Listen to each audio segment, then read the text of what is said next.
the way we normally do these is I talk a little bit about history and how you got riding and that kind of stuff. Um, when you started riding, when you got serious about it, those types of things, the motorcycle journey.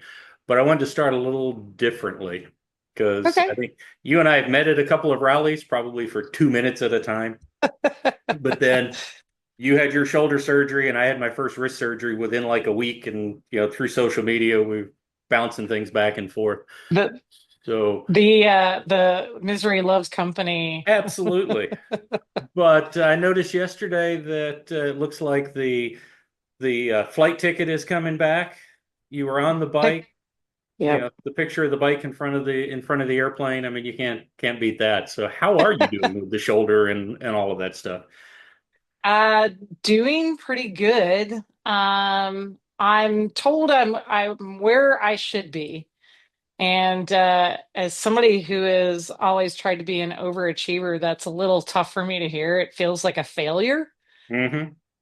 Um, but you can't rush healing. It's not like I can work harder and pull this together sooner. And so I need to, the big change for me this year is, being okay with where I'm at, even though it's where I should be, like it should be enough for me. And that's been an adjustment. Yep. But hey, I'm back on the bike, even if I'm riding like a normal person. I got, yelled at the other day by my physical therapist because I was just like, hey, going around the corner, and I'm, down this way. And she's like, don't do that. You're not ready for that yet. Yeah. I She's had a like, similar you could be conversation here. on Wednesday with the physical therapist for my knee because with my hand, I've been putting up with this with my hands for 20 years. So various surgeries and, the physical therapy, I know the routine. And there are certain things that when you hit a pain point, you can tell whether it's scar tissue and stuff that you just push through it and it's a good Yeah. thing. So Wednesday I was going through some things and I'm like, well, this hurts, but should I just push through that and keep going? And he's like, no, no, no, no, no, no, no. He goes, Yeah. this is a whole different thing. He goes, if you push through the pain, it's going to extend the process. And Yeah. it's kind of what's taken so long is because when I first did the knee, I went to the doctor the week before my last wrist surgery and it was swollen and they drained it and did all that stuff. And he's like, okay, no weight bearing for 6 weeks. And I'm like, have you seen the x-rays of the inside of my hands? I can't do non-weight bearing. So he's like, okay, it's just going to take longer. So that's where that's at. It is what it is. So, but the strength is That's coming tough. back and we'll be back on the bike soon. But one of the things I wanted to ask you about that I think people can learn from when I was reading about the complications you had after surgery, something in the back of your mind said, do something.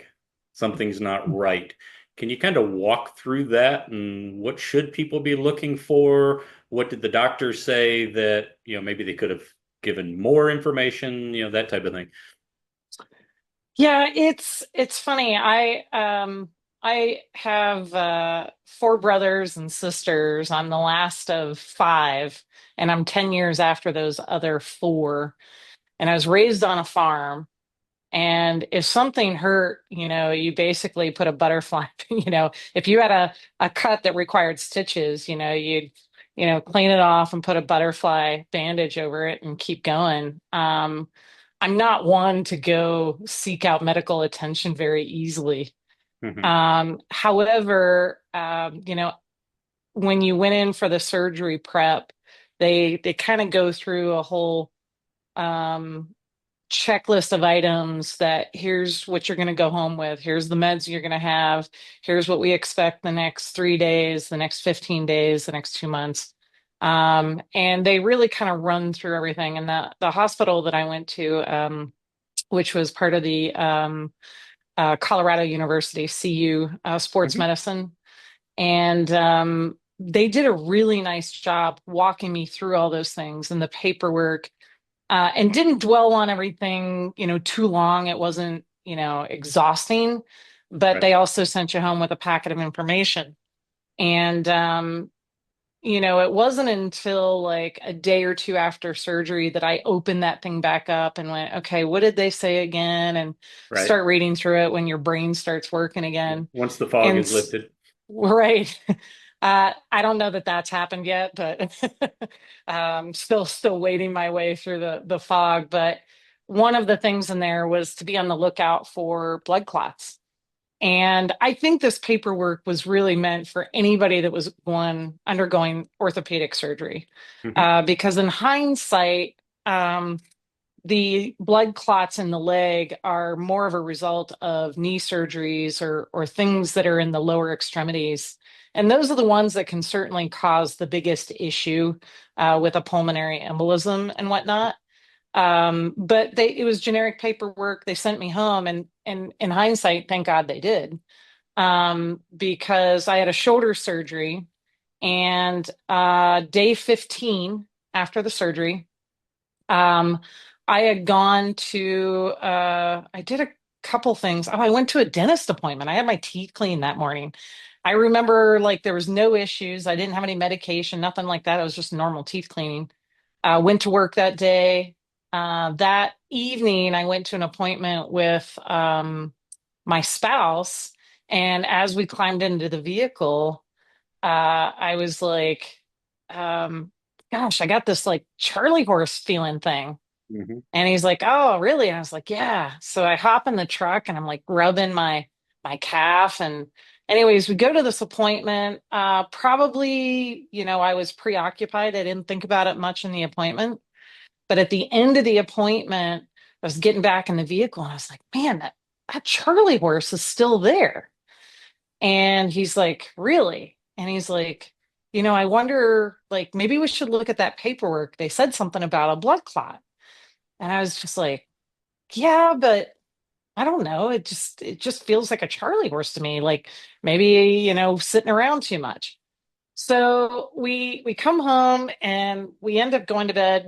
We're gonna date ourselves a little bit here, but we go to bed at 9 o'clock. We don't stay up too late. And my husband said, look, if something doesn't feel right tonight, like if this doesn't get any better, don't be a hero. Because he knows how I am. Like I'll just be like, it's nothing. I'll wait until tomorrow. And I woke up at about 3 a.m. with like it was getting much worse. And I got out of bed and started going down the internet rabbit hole of, is this a blood clot? And the interesting thing is I had the Charlie horse feeling thing, Hmm. but I did not have swelling. I did not have redness. I actually got one of those, like a seamstress tape measure, the soft ones, Hmm. measured both of my calves because, I was like, maybe it is swollen. Is it swollen? No swelling at all. Very symmetrical. And then by I think 5 a.m., I woke my husband up and I was just like, I don't know, there's something going on. So we called the doctor's office as soon as they opened at 7. I finally talked to my surgical assistant. Hmm. She goes, wow, that sounds like a blood clot, but that shouldn't be happening with a shoulder surgery. And You have to be she's like, unique. it was unique. Like nothing about it was standard, right? No Hmm. redness, no swelling. It was just a pain in my calf. But I knew it wasn't normal because Charlie horses don't last more than 30 minutes. Right. So she ordered a ultrasound. I went in. Next thing I know, they said, yep, you've got two blood clots. And the next thing you know, you're at the emergency room and they're sticking a pill in your face going, take this or you could die. And I don't like taking Advil, let alone medications. And I was looking at them like, what is this thing? I haven't had time to research it. What are the effects? Every drug has long-term effects or Hmm. even, is it covering up something? And nope, you got to take this right now. This could turn into a big issue. And so I reluctantly took it. Um, and then everything just kind of fell apart for me. I'm not used to not being in control. Part of the reason I like the fine skills motorcycling that I do. Part of the reason I love flying airplanes is because I like to be a master of my machine Hmm. and control it in ways that are unnatural, because I love being in control of these things. I was completely out of control. I had no plan. The next thing I know, I started reading and I'm like, shoot, I just lost my FAA medical. Well, see, that was what I Like, was going to ask you is if when they're giving you this pill, it's, you know, you got to get your health and get taken care of then. But in yeah, the back of your mind, were you thinking, what's this going to do with my FAA a- medical? absolutely. Honestly, it was the first thing in my mind when Probably they shouldn't have put been the the pill. first thing on your mind. Well, this is what's ironic, right? I'm thinking like, I'm not going to be able to fly anymore, but it's just like, you idiot, you need to be alive to go fly. Exactly. So it's just like, okay. So there's the mental process. My brain, it was almost like the gears of the bike, like everything disintegrated. I needed a new clutch pack. If I'm going to use an analogy, I needed a new clutch pack because it melted right there. Yep. Everything seized up and I had no idea how to go. Yep. So for those that And don't know, explain what you do for a living, because a lot of people know people who fly airplanes, but that's kind of it's more than just something you do. It's not like riding bikes on the weekend. yeah. So my full-time job, I sell business jets.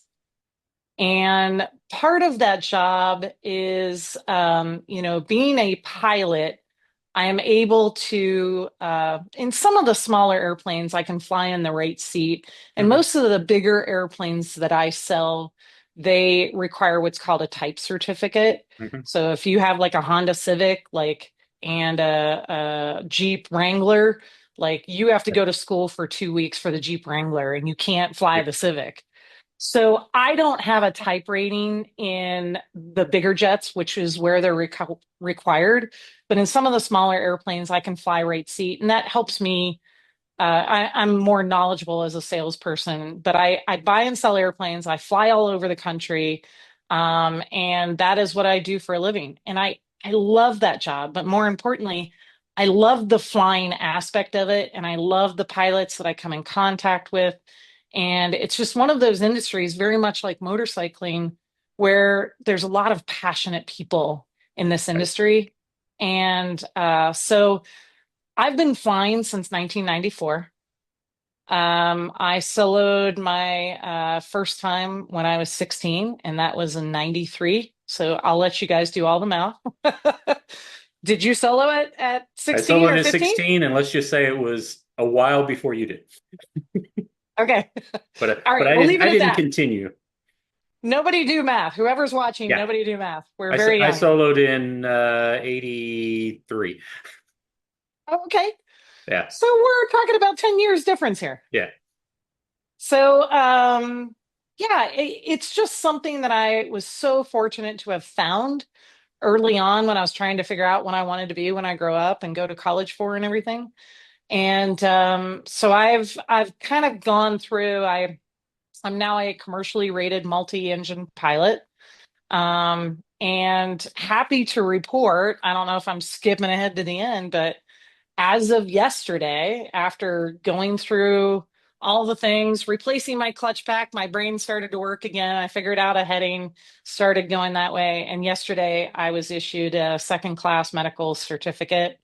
And I'm really excited because I get to go fly on Monday. I get to move an airplane from Minneapolis to Greensboro, North Carolina. So I'm really excited. Fantastic. Congratulations. Yeah, it was a very the last 2 weeks have been very emotional because I finally just, got back on the motorcycle. Hmm. And then I got word from my FAA doctor. He said the FAA has come back. Here's what we need to do. Come pick up your certificate. So it's everything that I identify myself with was taken away as soon as they said, here, take this pill. And it was just to kind of come full circle. The shoulder surgery did not um, cause the blood clot. It kind of pushed me over the Contributed. edge Yep. just enough. And so they were calling this a provoked incident, um, due to, birth control and stuff like that. And I'm just like, great, all right. So it's really interesting. I'm knocking on 50. I won't make you, those of you that are still doing math, I'm knocking on 50, and it's just something that I didn't think would end up happening Yeah. at this juncture. And I was So laughing this, here we but go. yeah, to get back to the bikes a little bit. And I know several people who ride and fly.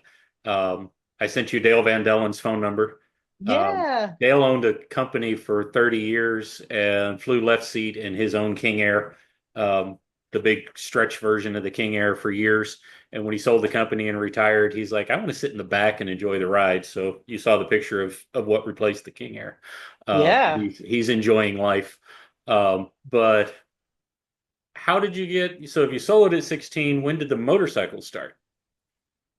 Before that, Yeah. incidentally, so I grew up on a 100-acre farm in Eastern Ohio.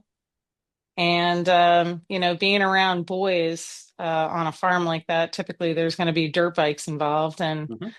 I think How I I was started. what's that? That's how I started. Yeah. Yamaha Um, YZ100s. well, my first motorcycle was a KDX 80. But even before that, I remember we had this old fat bike, the fat tired bike, um, 50 cc. I don't, it was really small, Did right? it have the three gears?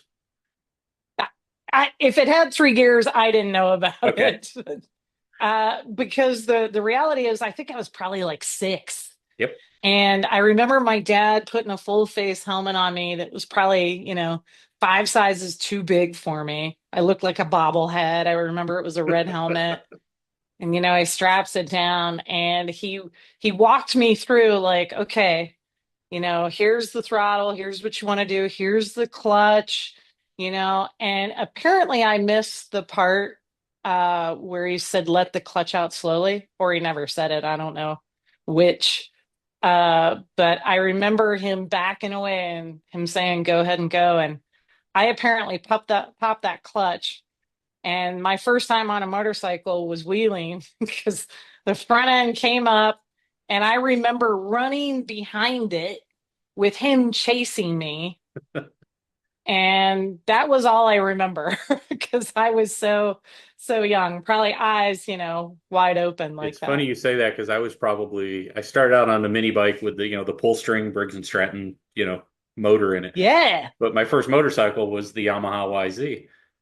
And same thing. First day I had it, first time on it, popped the clutch, the bike went straight up in the air. I landed on my butt, and dad's like, okay, now you know not to do that. What not to do. What These are not good to do. And I'm lessons. thinking, no, how can I do this again and control it? Yeah. I don't And think I did a controlled wheelie. That wasn't a controlled wheelie, so I no, can't even say obviously. since then. But just last year, I went to Wheelie University out in Southern California, and I was doing some very impressive wheeling out there. That's That was a fun. lot of fun. But so from that to, did you go from that to street bikes, or have you always been kind of the adventure bike combo? No, no. In fact, so I rode dirt bikes on the farm. I eventually got on some of my brother's bigger bikes, which they were kickstart, and it felt like, it would kick back like a mule when you try to kick those things over.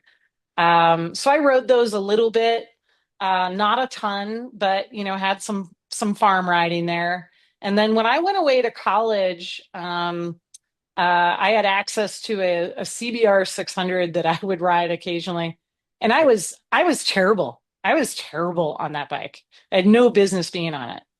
And not only that, but I was in college trying to put myself through, and funds dried up pretty quickly. And I just quit riding until 2010 when we moved out here. So I took a 20 plus year hiatus from riding altogether.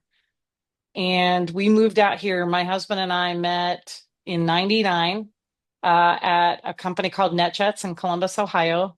That's where we met. So we're both in aviation. He's an Yep. aircraft mechanic, by the way, also a pilot, also a rider. And so we share these two passions together. We had a 182 for a while. We owned our own airplane. So it's something that we've enjoyed together. And we moved out here in 2010. We had the 182. And I remember my husband looking at me one day, and he's we saw a lot of motorcycles around here, and he goes, "Hey, I'm thinking about getting a motorcycle. What do you think?" And I said, "How do you feel about riding bitch?" And he said, "Oh," he without hesitation. And I says, "Look, we're gonna need to get two then." Yes. So that's how it started. He ended up getting a Honda VFR Interceptor. He had always wanted that bike. There's a cult following for it. Yep. And I ended up getting a Honda Shadow because my sisters had one had a V Star and the other one had a Harley up in New Hampshire. Hmm. And so the cruiser bikes, like I had been around, and the Shadow was nice and low. That's the thing Yeah. that I loved about it was I'm 5'2". I am not tall, and so for me to have both feet on the ground flat was very important to me. And we started riding around Colorado and having a great time. And we took the MSF rider course to make sure that we were doing it safely. And then we ran into a friend that had a motorcycle rental business here in Boulder, renting adventure bikes. And my husband would like just hop on one of those bikes, and I would go to get on one, and it was like, a skyscraper. Yeah. And I just didn't fit on it. But now you teach shorter people how to do that. Yes. And it's important to realize like I was in the same boat. Like Yeah. I literally followed them off trail on my Honda, Uh-huh. on my Shadow. And I kept hearing rocks hit the bottom of the oil pan. It was terrible. It's amazing that that bike didn't break down, but I eventually put my leg over an F700 GS. That was back in 2014. Fell in love with that bike. Went and bought it Hmm. and got the low seat for it, but it was a standard height. And man, did it feel tall. I was uncomfortable on that bike, but I went and got training. Um, I ended up going with West 38 Moto. That's Dusty Wessels. Got some training from him, trained from a couple other folks. And really, it was just time in the saddle. You needed to get comfortable with the bike, stopping on kind of tippy toes, not flat Hmm. footed. And once you start to feel the balance of that bike, you're like, okay, this is all right. But Yeah. it took some time to get there. Yeah, because we're not like, have you seen Billy DeWitt's son ride? I've seen Billy, but I haven't seen his Oh, son his ride. his his son jumps on a bike and remember how when you had a bicycle when you were a kid and you stood beside it and put your foot on the pedal? Yeah. That's how he has to get on his bike because his feet don't touch the ground. And Well, he so keeps up with this his is what I dad. do with this one. Yeah, he keeps up with his dad like nobody's business. How old is he? I would guess, I'd just be guessing, but probably 10, 11. Okay. Yeah, And I'm probably his height now, and he's going to outgrow me, but oh yeah, I have to do that. So this is the F900. This is my latest edition. This is the 900 GS. This is a 35-inch seat height. yeah. So you're And 1 foot on so the ground when you're stopping on that one and I'm cheek off the barely seat. 1 foot on the ground. I have to Yeah, really get off to the the side of slide. that bike. The 1250 that I have now, I can come to a stop without scooting. I can put one tippy toe down on one side. Yep. And I'm very comfortable with that, but I wasn't at first. Yeah. See, my last adventure bike, because I had this arm was completely finished 6 years ago, Memorial Day. Was done, everything worked. Was fused, but I had all the rotation and grip. and I had a 2010 GSA. The one year they made that 10-gallon monster gas tank and all of that, and I love that bike. I was up. There's a place. It's south of where Ben and Bill DeCrew have their place. It's Dragoo, yeah. Yeah, it's in Munster, so it's on this side of the Red Yep. River instead of the other side called Red River Trails. And I was riding up there one day and just doing stupid stuff like I was still a teenager and just having a blast. Leaving in the afternoon, I was thinking about what German restaurant I was stopping at, leaving, going out of Munster, and washed out the back tire and dropped the bike. No big deal. I'd done that several times during the day in the sand and stuff. Except this Sure. time, the end of the handlebar hit the end of the rod that was already in the radius. Oh, So the surgery I had on this one in October was the last of four to put all that back together. And my hand surgeon, who I've had for 22 years, told me she would put me back together, but no more riding in the dirt. oh, So yeah. the GSA went away. And about that time, Keith Smith is one of our mechanics here in Dallas. This old K75 police bike came in. And I said, I tell you what, I said, the GSA's got almost 90,000 miles on it. It needs a new final drive. It's starting to leak. I mean, it needs work. It had a full Wilbur suspension in it that Keith had put in it that was due for a rebuild and stuff. I said, you take the GSA, rebuild the stuff that needs to be done, sell it, whatever. I'll take this guy, thinking it was going to be kind of a gap filler. Uh-huh. I've had this bike on both coasts since then. And it's like The gap filler. How anything big is I your gap? Yeah, anything I want to do, it does. So I've been to, because I went to the 50th in Virginia and went over to the coast, and then I went to Redmond last year. And my daughter lives in Seattle, so I figured, well, I'm close enough there. So I went up to Seattle, so I Wow. was on the coast there, and then came back. So that trip was a little over 5,000 miles in 2 weeks. Wow. And the dirt from that trip is still on the bike because that was the last time we've been out, and it's killing me. But Yeah. so you you got the 700, and then how'd you get involved with the GS trophy and then into training, and things seem to evolve very quickly once you hit the dirt. Yeah. And that's an interesting thing to note because you don't have to be a rider all your life to be good at technical skills. It really Yeah, I just give takes a Matt McCord all commitment. kind of credit for trying with Yeah. 4 years under his belt on a motorcycle at all, and some of the stuff he does with a bike. Yeah, it's pretty amazing how quickly you can learn if you really go after it. Right. And not everybody has to, aspire to the GS trophy, but I tell people the best thing about the GS trophy and competing with that was not the actual trophy itself. It was how improved my skills were as a result of the training I did. I have so much more fun out on the trail. Right. Like I am part of a team of riders, right? We have different skill levels if we have a small group or a large group, but nobody wants to be that like weak link in the group. And I feel like for a lot of females, this tends to be one of their biggest fears is being that like person that holds everybody back. It just makes you feel bad.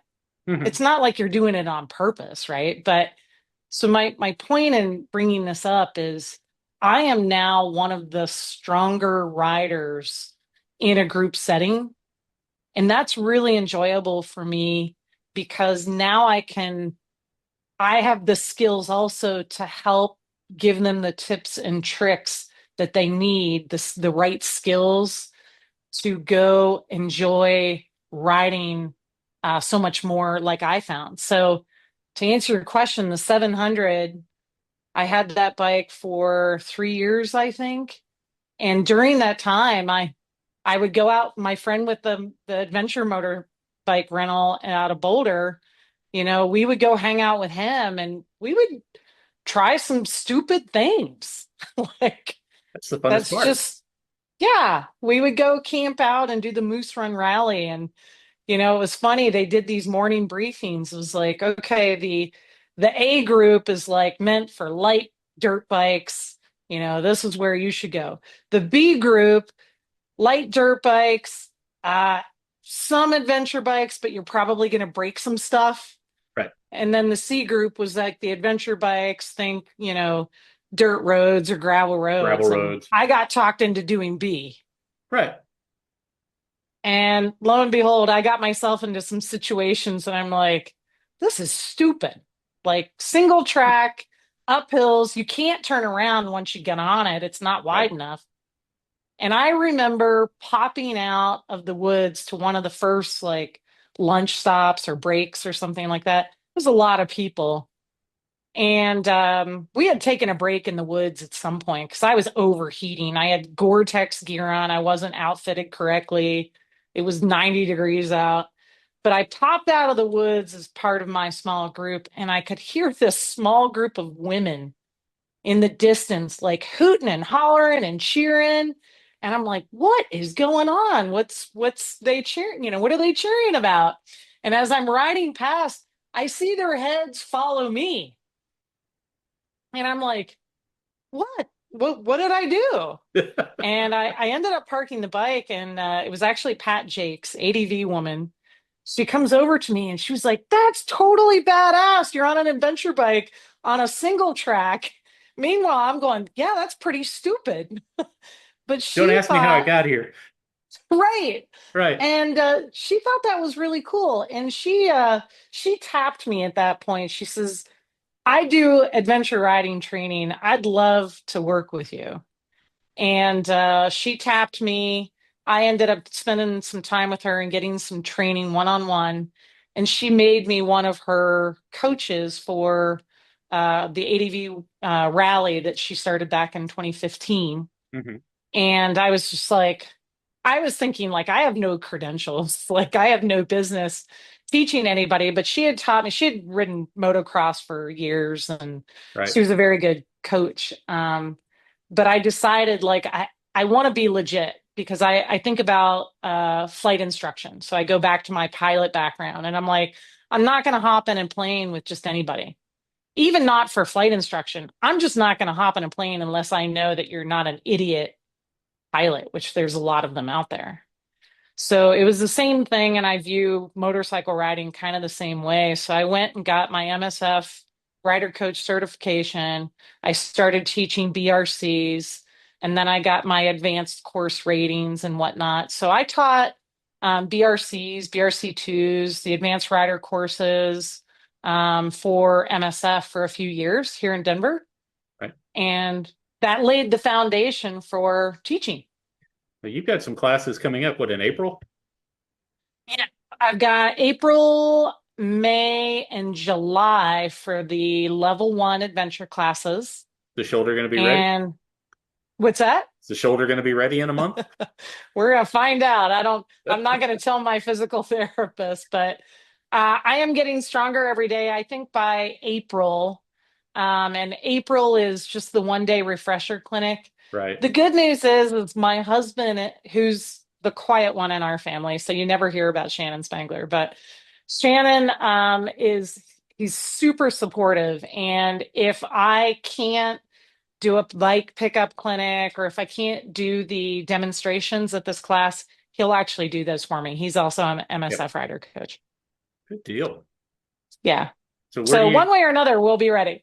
so what's next? You're gonna be in Lebanon in June? I am going to be in Lebanon in June. I've got 4 or 5 clinics that I will be seminars. I shouldn't say clinics, Right. seminars. I didn't want to push myself there. There's plenty of talent there for Yep. motorcycle instruction. So I'm putting on some seminars. The one clinic that I am putting on again is my short rider tips and tricks, Yep. in which case I commandeer a bike from the performance center and take it and show the crowd how to upright a Right. large adventure bike. And I tell people you don't have to be a short rider, you can be a lazy rider too. The tips and tricks that I give people work for tall riders as well, but it's really about, being able to maneuver these big bikes around in the most controlled manner, so it doesn't Right. pull you over and you feel off balance. So I do that clinic every year at the rally, and I'm looking forward Right. to it. Just steal Ben's bike. It gets dumped over all the time. Or Chad's. He's always Yeah, but offering Chad's to bike let me breaks when it gets dumped over. and I bet he had the JB Weld to fix it too. Rode it home. Yeah, yeah. Yep. But He's resourceful. he is. And I would tell you what the I met Bill long before I met Ben because Bill would come down to Dallas and do clinics for the clubs, for the local clubs and stuff. And then I went to Springfield right after I was told, no more dirt when they had the Hmm. indoor track that they had set up Oh in yeah. the rodeo Uh-huh. arena. So I took the airhead up. I'm like, it'll keep me out of trouble. If I ride by dirt roads, I'll behave. So I'm leaning on the rail, and Ben comes over and he's like, "You gonna ride?" I said, "Don't have the adventure bike with me." He goes, "Keys are in mine. Go ahead." I'm like, "No." I said, "I've just met you, and you're a bad, bad influence." Ben is like one of my favorite people. He and we trained together last year for a GS Trophy, like a mock course and training Yep. out at Grit Adventures, which is outside of Park City, Utah. And we had that competition class last year. He is such a talented rider, We and we did the uh, yeah, the Tortec beta test rally in Texas last March. And as I'm the regional coordinator for Texas, so I went down and was working and helping them set up the course and all that. And just the work that they put in to make sure everybody A has a challenge, B it's safe, yep, but it's enough of a challenge that you're going to enjoy yourself. yeah. And we had a young man out there. His fiance rode. She had a Tiger and just could ride the dog out of that thing. He had a brand new Moto Guzzi adventure bike and had never ridden in the dirt. And he did the course. Wow. We stopped calling out, points because, it just Yeah, he would drop it, dabs, he'd go a little bit, would drop it, No, it wasn't dabs, it was drops. drops. And but he got through it, and when he got done, they came up with a special award at Austin Moto Adventures for the enthusiasm, and they gifted him a week of training at Austin Moto Adventures Wow, as a that's a big special award at deal. the end of the weekend. It was fantastic. Yeah, that's So, a great but facility but down he was off there. mine's. Oh yeah, I've ridden that course. I was one of their early classes. I held an all women's GS Trophy workshop yep. 2 years ago, and man, they have put together such an amazing It's facility. it's and they've got 1,800 acres to play with, so it's Yeah, really nice, and we're lucky to have it here. But so rumor has it that some of this training that you have coming up, you're actually donating part of those proceeds in I some hope it's not a areas. rumor. I did a press release on it. I hope it's pretty well known. Um, you know, the reality is I'm very fortunate that I have a career that pays well. Hmm. And I'm not looking to have a second job. This is not a Right. second job for me. What I do on the training front, I do because I'm passionate about it. I'm passionate about helping others find confidence on two wheels, whether it's on road, off road, whatever bike. It doesn't have to be an adventure bike. Like, there's something about this mastery of these machines when we're in an age where we have driverless cars, everything's automated. I feel like we're losing that tactile skill that we had, when we were growing up. That, I still drive a stick shift, for example. I've, It doesn't as make do any I. sense. You Yeah, can't it you doesn't can't make buy any a new sense. stick shift.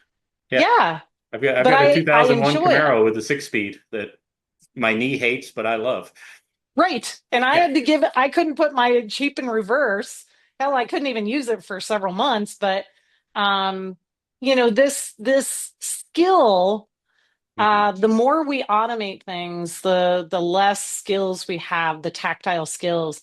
And so motorcycling is very tactile. It's actually it's adventurous because it's man and machine and you got to manipulate it. It's not going to do it for you with some tech, and I'm a fan of the tech, but Oh to yeah. find confidence out there on the motorcycles, that's why I'm passionate about training. Training is or I'm sorry, riding is a perishable skill. So I'm a Yes. big believer in getting training once a year. At Do least. something fun, do Wheelie University, do something different. It's all going to help you kind of get those skills back every spring. And I want to give back to a community that has given me so much enjoyment. Hmm. And so that's why I decided, first of all, there's a lot of trainers out there that this is their full-time job. This is their living. The quality training is worth the cost. And Yep. there are trainers out there that are more expensive than others. And make sure you vet your trainer, make sure you get good recommendations because not everybody's created equal. But the reason I'm giving back is because I can and because I want more and more people to get this training. Like if money is an object, take advantage of the Paul All these uh scholarships. scholarships because I want people to get that training because they're just going to have so much more fun. I'm a safety is everything in what I do. Aviation, motorcycling, whatnot, Right. That should be every pilot you talk to. Every pilot, it should be every motorcyclist. Yes. But here's what I've found, especially in the motorcycling community, is we're tired of being told to be safe. We're tired of our family and friends that don't motorcycle about the accident that happened last week. I get it. This is a dangerous sport, but I love it. Yep. So I want to focus on the fun factor and the skills.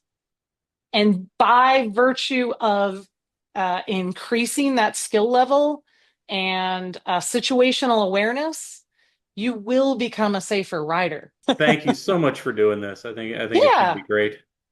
And Yeah. Thanks for having me. This was a lot of fun.